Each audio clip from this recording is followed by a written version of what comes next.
नमस्कार दोस्तों, आपका स्वागत है। आज की कहानी बहुत ही दर्द भरी और भावुक कर देने वाली एक ऐसी माँ की कहानी है जो जिंदगी भर अपने पति और बच्चे के प्यार के लिए तड़पते हुए इस दुनिया से चली जाती है। उसकी अंतिम इच्छा तक पूरी नहीं हो सकती और जब तक उसके बेटे को सारी सच्चाई पता चलती है, बहुत देर हो चुकी होती है। लेकिन फिर उसका बेटा ऐसा क्या करता है कि वो अपनी माँ का बदला पूरा करता है। आइए जानने के लिए सुनते हैं आज की कहानी। सुबह सुबह अमन ऑफिस जाने के लिए तैयार हो रहा था कि तभी उसकी पत्नी अमीशा हाथ में फोन लिए भी अमन के पास आई और बोली, सुनिए जी, आज सुबह फिर से गांव से ताऊ जी का फोन आया था, तो आप एक बार उनसे बात कर लीजिए। बोल रहे थे कि गांव में पिताजी की तबीयत कुछ ज्यादा ही खराब हो चुकी है, इसलिए बार बार तुम्हें फोन कर रहे हैं और ना तो तुम उनसे बात करते हो और ना ही गांव जाने की तैयारी कर रहे हो। आखिर हो क्या गया है तुम्हें? अमीशा ने गुस्से से कहा। अमन कुछ नहीं बोला और चुपचाप अपना बैग उठाकर अपने ऑफिस को चल दिया। शाम को जब वो दफ्तर से लौटा तो उसने देखा कि अमीशा बहुत परेशान थी, लेकिन फिर भी अमन की आते ही रसोई में चाय बनाने चली गई। तभी फोन की घंटी बजी तो अमन ने उठाया और बोला, हेलो, कौन? अमन बेटा, मैं गांव से तुम्हारा ताऊ जी बोल रहा हूँ। तुम्हारे बाबूजी की हालत बहुत गंभीर है, शायद नहीं बचेंगे। जितनी जल्दी हो सके गांव लौट आओ। लेकिन ताऊ जी, मेरी अभी कोई छुट्टी नहीं है, मैं अभी गांव नहीं आ सकता। आप सब तो हैं ही वहाँ, सब संभाल लीजिएगा। बोलकर अमन ने फोन काट दिया। सामने देखा तो अमीशा खड़ी थी। उसने सारी बातें सुन ली थी। उसने अमन से कहा कि मैंने दुनिया में ऐसा पहला बेटा देखा है जो अपने पिता से इतनी नफरत करता है। तुम्हारे पिताजी मृत्युशैया पर पड़े हैं और तुम यहाँ आराम से बैठे हो। बहू का तो नाम ही बदनाम है, बल्कि बेटे खुद ही अपने माता पिता की सेवा नहीं करते। कैसे बेटे हो तुम? अमीशा बोलती जा रही थी, लेकिन अमन पर उसका कोई असर नहीं पड़ा। चाय पीकर वो चुपचाप बाहर टहलने को चला गया तो अमीशा आश्चर्य से उसे देखती रह गई और सोचने लगी कि उसकी जगह अगर अपने पिता से तो दिन भी बात नहीं होती तो उसका मन बेचैन होता है, और यहाँ अमन को अपने पिता से कोई मतलब ही नहीं है। शाम को खाना खा पीकर सो गए। अगले दिन सुबह उठे तो ताऊ जी का फिर फोन आया। उन्होंने बताया कि बेटा, अब तुम्हारे पिताजी इस दुनिया में नहीं रहे। तुम आ रहे हो ना बेटा? तो अमन ने कहा, ताऊ जी, मुझे आते आते समय लग जाएगा, तब तक आप सब क्रियाकर्म कर दीजिएगा। परंतु बेटा, तुम इकलौते बेटे हो और तुम्हारे रहते भला दूसरा कोई अग्नि संस्कार कैसे कर सकता है? ताऊ जी ने कहा तो अमन बोला, क्यों ताऊ जी, माँ का संस्कार कैसे हुआ था? बड़े कड़वाहट के साथ बोलकर अमन ने फोन काट दिया। अमीशा ने जब अपने ससुर जी की मृत्यु की खबर सुनी तो वो फूट फूट कर रोने लगी। उसने रोते हुए अमन से कहा, ठीक है, तुम जाओ या ना जाओ, परंतु मैं अपने बेटे को लेकर अभी के अभी जाऊंगी। कहकर वो एयरलाइंस वालों को फोन कर टिकट बुक करवाने लगी। तो अमन ने कुछ नहीं कहा। वह भी चुपचाप गांव जाने के लिए तैयार होने लगा और जब तक वो दोनों गांव पहुंचे तब तक पिताजी का दाह संस्कार हो चुका था। परंतु फिर भी बाकी की क्रियाकर्म अमन के हाथों संपन्न कराए गए। गांव की बड़ी औरतें सब आपस में कानाफूसी करने लगीं। इस बार अमीशा ने यह ठान लिया था कि इस रहस्य को वह जान कर रहेगी। सारे कार्यक्रम संपन्न होने के बाद सारे मेहमान धीरे धीरे जाने लगे। पूरा घर खाली हो गया। ताऊ जी और ताई जी रह गई। बस उस दिन अच्छा मौका देखकर अमीशा ने रात के खाने के बाद ताई जी को जब दूध का गिलास देने गई तो उन्हें अकेला देखकर उसने पूछा, ताई जी, आज मैं आपको अमन की सौगंध देकर कुछ पूछना चाहती हूँ। तो ताई जी विवश नजरों से उसे देखते हुए बोली, ऐसी कौन सी बात है बहू, जिसे पूछने के लिए तुम्हें अमन की सौगंध देनी पड़ गई? तो मीशा बोली, ताई जी, बात अगर इतनी गहरी ना होती तो मैं सौगंध भी नहीं देती, और मुझे विश्वास है कि आप मुझसे झूठ नहीं कहेंगे। अच्छा पूछ, तुझे क्या पूछना है? ताई जी ने ठंडी सांस भरते हुए कहा। तो अमीशा बोली, अमन ने पिताजी से इतनी दूरी क्यों बना कर रखी थी? ताई जी, अभी वह दोनों बात कर ही रही थी कि तभी पड़ोस की दादी सास आ गई। वो गांव की सबसे बुजुर्ग महिला थी। आते आते उन्होंने अमीशा की सारी बातें सुन ली थी। तो उन्होंने कहा, अरे तेरी ताई जी क्या बताएंगी, मैं बताती हूँ, मुझसे सुन। कहते हुए चारपाई पर बैठ गई और अपनी आंखों में आए आंसुओं को पोंछते हुए बोली, आखिर क्यों न नफरत करे अमन अपने बाप से? उसने होश संभाला तब से अपनी माँ को सताते ही तो देखा है। आखिर क्या दोष था अमन की माँ सावित्री का? ऐसा क्या हुआ था दादी जी जो अमन अपने पिता से इतनी नफरत करने लगा? अमीशा ने पूछा। तो दादी ने बताना शुरू किया। पुराने जमाने में बगैर देखे शादी विवाह हुआ करती थी। सावित्री का घराना काफी पैसों वाला था, खानदानी एवं संस्कारी भी था, और इधर अमन के दादाजी भी खानदानी जमींदार थे। उनके दो बेटे थे, बड़ा बेटा मनोज और छोटा बेटा रवि। पास वाले गांव से बड़े बेटे मनोज के लिए सावित्री का रिश्ता आया और शादी के लिए हाँ कर दी गई। उस समय मनोज दिल्ली में अपनी पढ़ाई पूरी करने के बाद नौकरी कर रहा था। गांव की सादगी से दूर शहर की चकाचौंध में उन्होंने अपने आप को ढाल लिया था।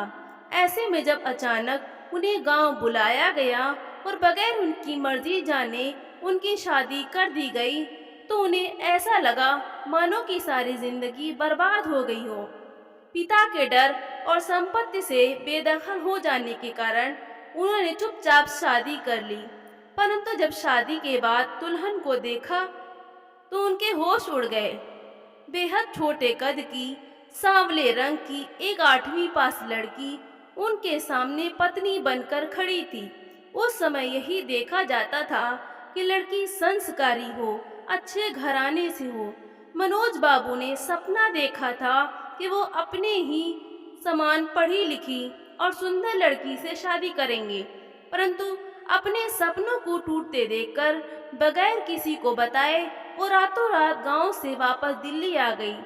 बेचारी सावित्री सुहाग की सेज पर अकेली बैठी रही। पति ने घूंघट उठाकर चेहरा देखा और लौट कर जो गए फिर बरसों न आए। मनोज के पिता ने कई खत लिखे, लोगों को भी दिल्ली भेजा, परंतु मनोज लौट कर नहीं आया। रवि की शादी हुई, भाई की शादी में भी मनोज नहीं आया।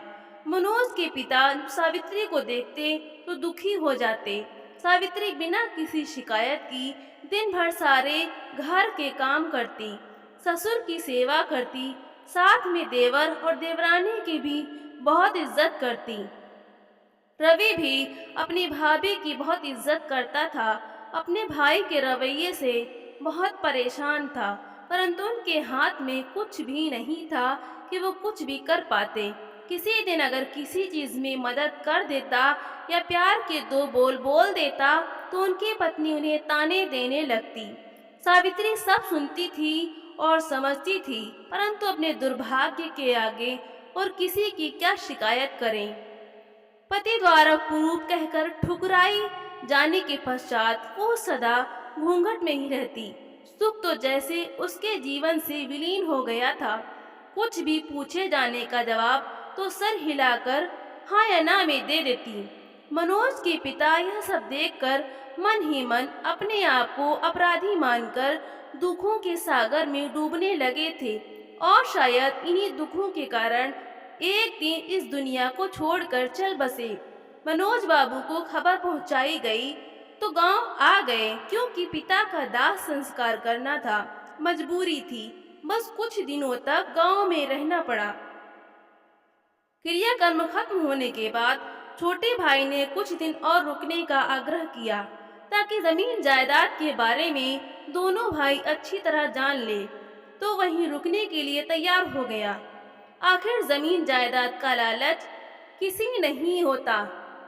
इसी बीच गांव की कुछ औरतों ने मनोज को समझाया कि वो सावित्री को मन से अपना ले। फिर उसकी क्या गलती है? शादी के बाद पहली बार गांव आए हैं तो कम से कम अब तो उसे अपनी पत्नी का दर्जा देना चाहिए। क्या पता बेचारी सावित्री की भी किस्मत खुल जाए।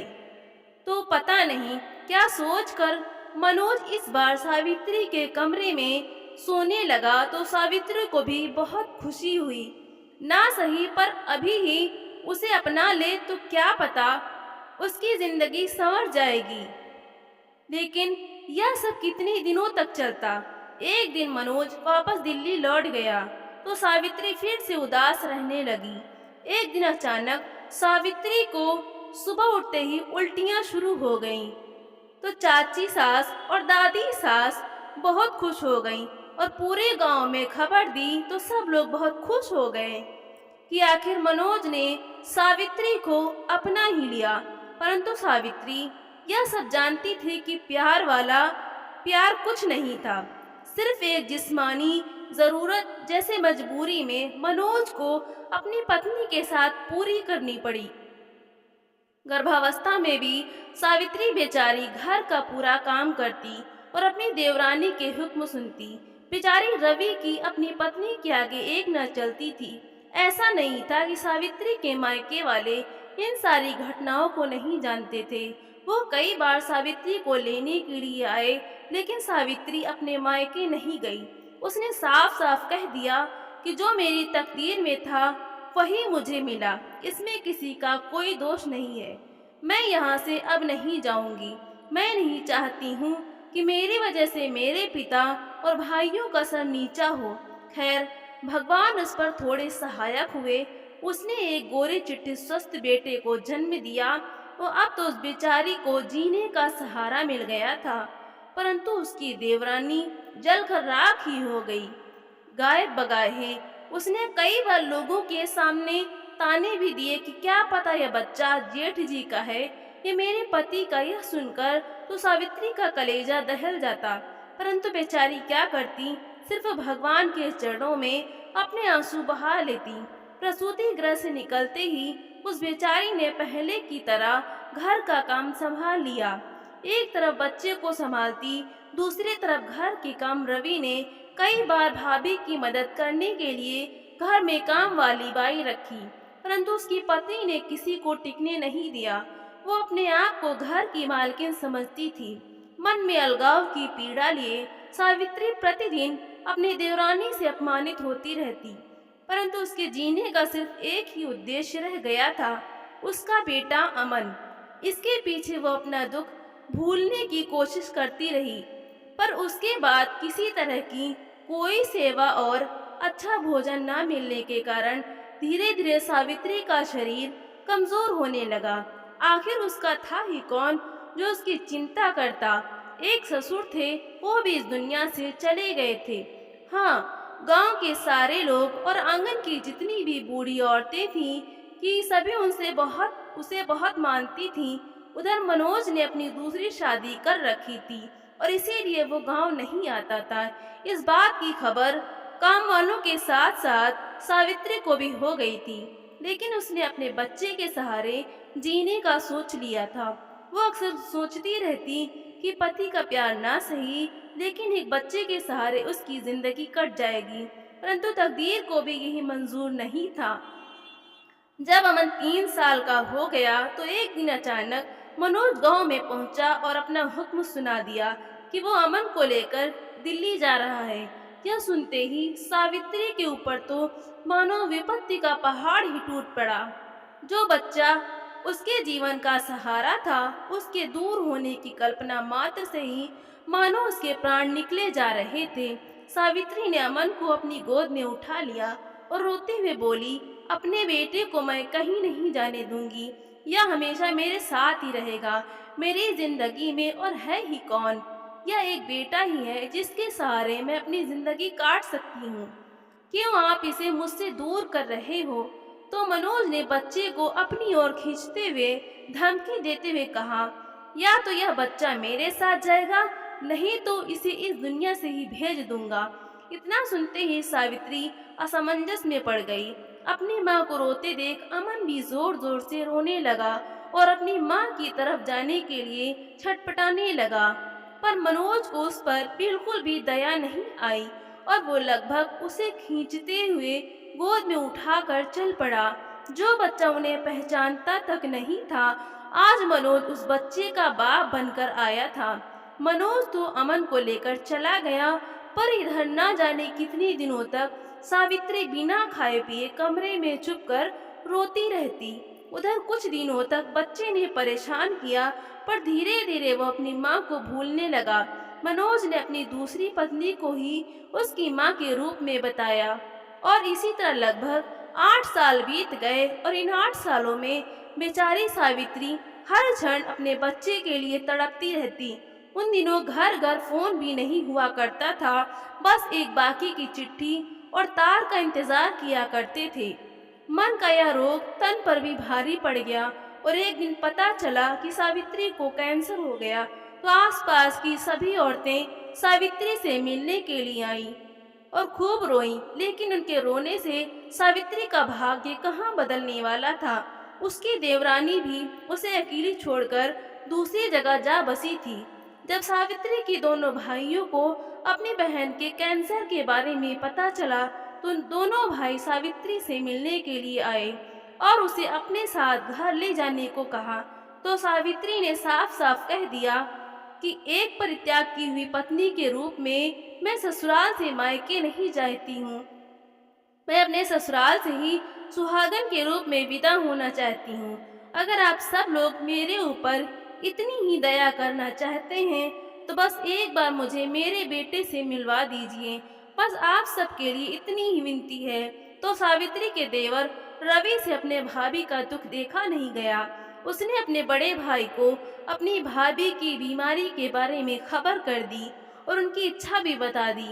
पर पत्थर दिल मनोज का दिल नहीं पसीजा और उसने खुद ही आने से और अपने बेटे को भेजने से मना कर दिया। तो रवि ने कहा, इतनी कठोर दिल मत बनिए भाई साहब, एक बार आकर अमन को भाभी से मिलवा दीजिए और आप भी मिल लीजिए, शायद वो चैन से मर सके। लेकिन इन बातों का कोई भी प्रभाव मनोज पर नहीं पड़ा और उसने आने से मना कर दिया। तो रवि सावित्री की दोनों भाई और कुछ गांव वालों को लेकर अपने बड़े भाई के घर दिल्ली पहुंच गए। उस वक्त मनोज घर पर नहीं था। बेल बजाने पर उनकी दूसरी पत्नी बाहर निकल कर आई और दरवाजा खोला तो वे लोग सीधे अंदर घुस गए और चिल्लाते हुए बोले, मनोज और अमन कहाँ हैं? तभी अमन अपने कमरे से बाहर निकल कर आया। उसने यह सब कुछ भी समझ में नहीं आ रहा था और न ही किसी को पहचान पा रहा था। इसलिए उसने कहा, माँ, यह लोग कौन हैं और आप पर गुस्सा क्यों कर रहे हैं? इतना सुनते ही रवि अमन को अपनी ओर खींचते हुए बोला, यह औरत तुम्हारी माँ नहीं है, यह तुम्हारी माँ की दुश्मन है, जिसने तुम्हारी माँ का सारा सुख चैन छीन लिया है। तुम्हारी माँ गांव में जिंदगी और मौत के बीच जूझ रही है। तुम्हारे पिता तुम्हें 3 साल की आयु में ही तुम्हारी माँ से छीन कर यहाँ ले आए थे। कहते हुए रवि गुस्से से कांपने लगा।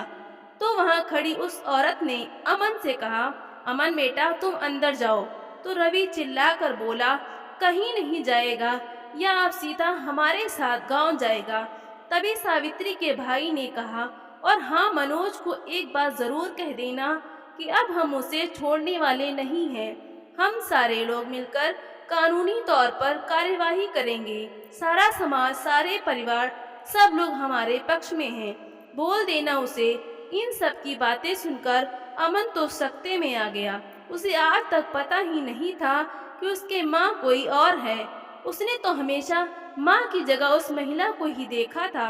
अपनी सगी माँ को भूल चुका था। उसे लेकर सभी लोग गांव आ गए। अपने बेटे अमन को सामने देखकर सावित्री के तो मानो प्राण ही लौट आए। जब स्वयं उसने अमन को ले जाकर उसकी माँ के सामने खड़ा किया और कहा, देख लिया तेरी माँ का क्या हाल बना दिया है तेरे बाप ने।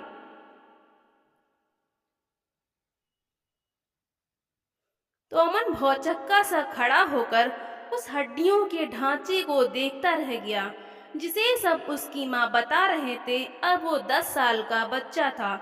उसे धीरे धीरे सारी बातें समझ में आने लगी थी। सबके मुंह से अपनी माँ की दुर्दशा और अपने पिता के कारनामों को सुनकर अमन का हृदय हाहाकार कर उठा।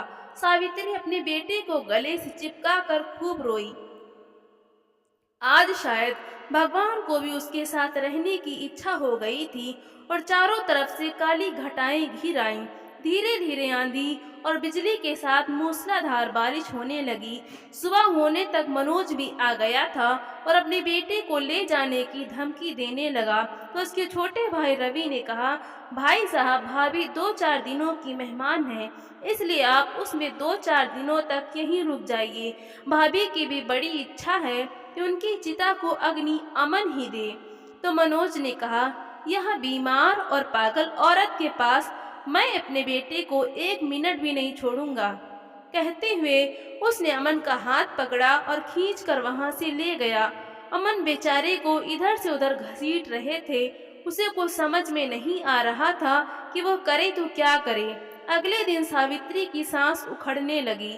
उसने पड़ोस में रहने वाली ताई जी का हाथ पकड़ते हुए कहा, मेरे चिता को अग्नि मेरे बेटे से ही दिलवाना ताई जी, ताकि मुझे मुक्ति मिल सके। कहते कहते सावित्री जी ने अपना दम तोड़ दिया। पास में बैठे लोग रो भी रहे थे और यह भी सोच रहे थे कि चलो इस कष्ट से तो इस बेचारी को मुक्ति मिली।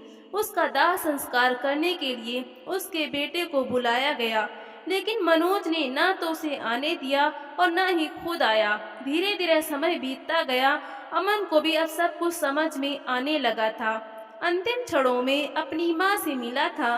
वो बातें उसे रह रहकर याद आ रही थी, पर उस वक्त वो कुछ नहीं कर सकता था। इसलिए अपनी उच्च शिक्षा के लिए मुंबई चला गया और वहीं अपनी पसंद की लड़की अमीषा यानी कि तुमसे शादी कर ली। इधर से मनोज के पैसे धीरे धीरे खत्म होने लगे तो उसकी दूसरी पत्नी आए दिन झगड़ा करने लगी और एक दिन उसे छोड़कर चली गई। अमन भी अपने पिता से नफरत करने लगा था। तो थक हार कर मनोज बाबू ने गांव का रुख किया, पर गांव में उनसे कोई भी बात नहीं करता था। वो खुद ही अपना खाना बनाता और खा लेता। ऐसे ही समय बीतता गया और अब धीरे धीरे उनका शरीर कमजोर हो रहा था।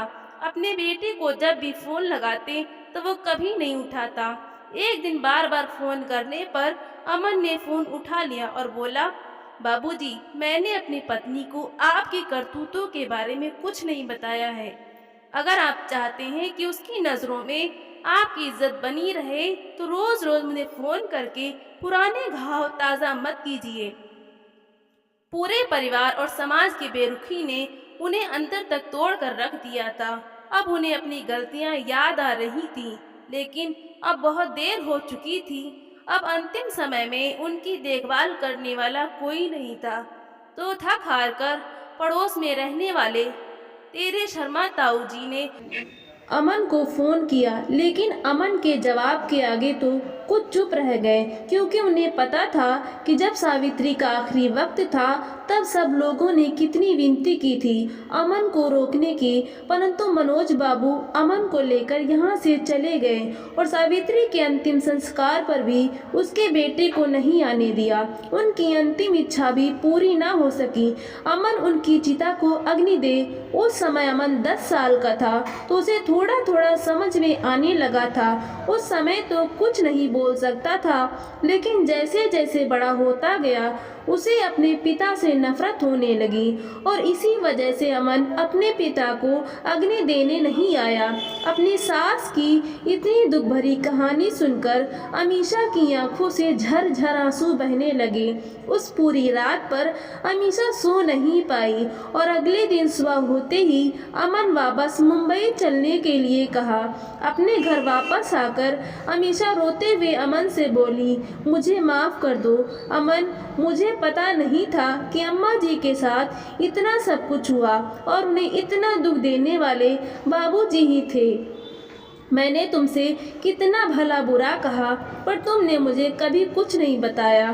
तो अमन भी अपने मन पर काबू नहीं कर पाया। कुछ देर तक दोनों रोते रहे। आज अमन का मन और उसकी अंतरात्मा दोनों ही हल्के हो चुके थे। अमन ने जाकर अलमारी से अपनी माँ की फोटो निकाली और फूलों सहित सजाकर दीपक जलाया। तस्वीर से मुस्कुराती हुई सावित्री जी मानो वहीं से उन दोनों को आशीर्वाद दे रही थी। आज अमन सच में आनंदित था कि आखिर उसने अपनी माँ का बदला ले लिया। तो दोस्तों, आपको यह कहानी कैसी लगी कमेंट करके ज़रूर बताएं और कहानी अच्छी लगी हो तो प्लीज़ वीडियो को लाइक करें, शेयर करें और मेरे चैनल पर नए हैं तो इसे सब्सक्राइब ज़रूर कर दें। धन्यवाद।